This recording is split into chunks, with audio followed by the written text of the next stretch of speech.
So magandang araw sa inyo lahat. Ngayon naman tuturo ko yung membership operator, yung in saka not in. Okay, so medyo maganda rin tong topic na to. Kasi what if mayroon kang user input tapos hanapin mo siya kung nasa mga list siya. Okay, sa mga choices siya. Okay, so sabihin natin, okay, so nandito pa yung dati natin. Okay, so mayroon tayong list ng names, kunwari Lumen, tapos Mark, John, then si Cole. Okay, tapos sabihin natin is result. Okay, nagre-return to ng ito pa lang na to, operator na to is nagre-return siya ng true or false. Okay, boolean value. Okay, so sabihin natin Clem in list. Okay, si Clem ba is nasa list? Okay, so print natin yung result. Siyempre wala siya sa list, so ang return yun is false.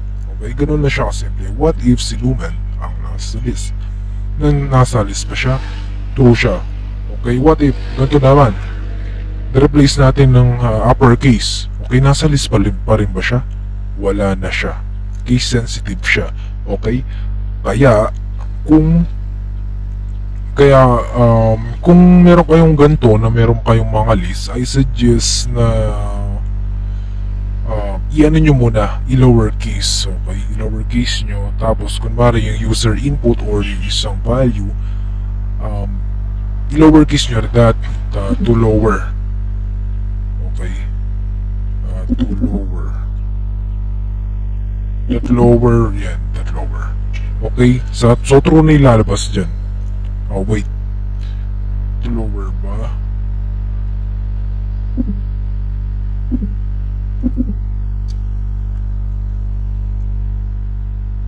Okay, so yan, so lower, true siya.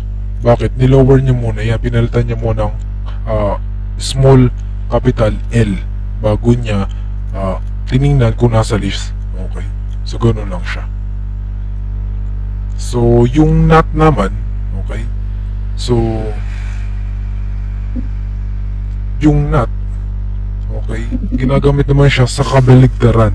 Okay, kunwari sinabi natin na Clem.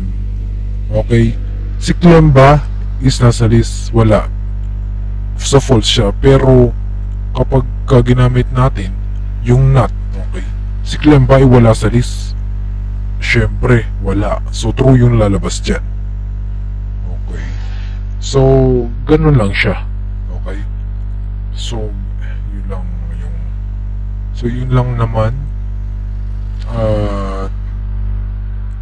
Yun, so next video na lang tayo, siguro more on sa conditional statements na tayo.